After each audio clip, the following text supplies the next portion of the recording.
اور ان حقوق میں ایک حق احتجاج کرنے کا بھی ہے۔ لہٰذا ہمیں کسی کے لانگ مارچ سے، دھرنے سے، احتجاج سے کوئی اختلاف نہیں کرنا چاہیے۔ اور آپ کو معلوم ہے گورنمنٹ کے پاس سپریم کورٹ نے اختیار دیا ہے کہ وہ سلامتی کی صورتحال، لا اینڈ آرڈر کی صورتحال کو قابو کرنے کے لیے جو بھی ان کے پاس وسائل ہیں وہ بروئے کار لائیں گے۔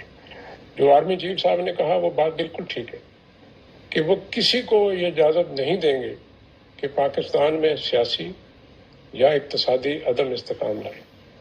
دیکھیے، جو آئین آپ کو احتجاج کا حق دیتا ہے وہ اس حق کے ساتھ فرائض بھی رکھتا ہے، ذمہ داریاں بھی رکھتا ہے کہ آپ وہ کہاں پہ حق استعمال کر سکتے ہیں، کن جگہوں پہ جا سکتے ہیں، کن جگہوں پہ نہیں جا سکتے، کیا تبصرہ کر سکتے ہیں، کن اداروں پہ بات چیت کرنے کی منفی آرٹیکل 19 میں لکھا ہوا اجازت نہیں ہے۔ اس کی سپریم کورٹ میں کیس چل رہا ہے اور مجھے پورا یقین ہے کہ سپریم کورٹ آف پاکستان اس پہ ایک واضح ہدایات بھی جاری کریں گی۔ لیکن اس کے باوجود یہ خدشہ باہر رہتا ہے جب اتنے لوگ اکٹھے ہوں تو جو دہشت گرد تنظیمیں ہیں اور جو پاکستان کے دشمن عناصر ہیں وہ اس کا فائدہ اٹھانا چاہیں گے۔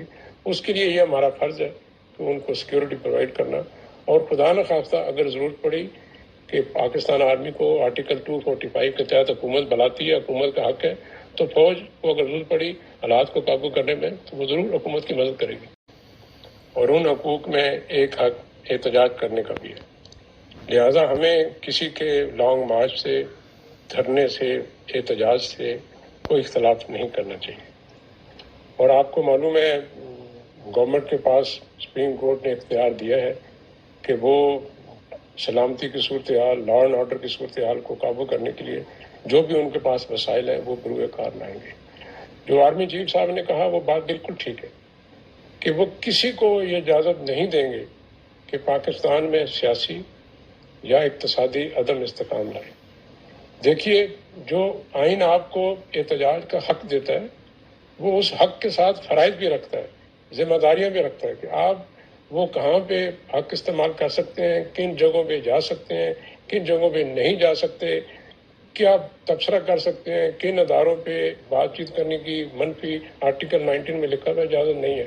اس کی سپریم کورٹ میں کیس چل رہا ہے اور مجھے پورا یقین ہے کہ سپریم کورٹ آف پاکستان اس پہ ایک واضح ہدایات بھی جاری کریں گی۔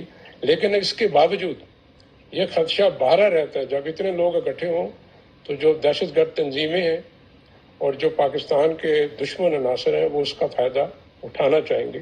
اس کے لیے یہ ہمارا فرض ہے کہ ان کو سیکیورٹی پرووائڈ کرنا، اور خدا نخواستہ اگر ضرورت پڑی کہ پاکستان آرمی کو آرٹیکل 245 کے تحت حکومت بلاتی ہے، حکومت کا حق ہے، تو فوج کو اگر ضرورت پڑی حالات کو قابو کرنے میں تو وہ ضرور حکومت کی مدد کرے گی۔ YouTube پر گوگلی نیوز دیکھنے کے لیے youtube.com کی سرچ بار میں googly news T V type کریں۔ گوگلی نیوز کے پیج پر سرخ رنگ کے سبسکرپشن والے بٹن پر کلک کرنا نہ بھولیے۔ YouTube پیج پر اپلوڈ ہونے والی ویڈیوز سے باخبر رہنے کے لیے بیل آئیکن پر کلک کیجیے۔ آپ کو ہر نئی ویڈیو کے بارے میں نوٹیفیکیشن موصول ہو جائے گا۔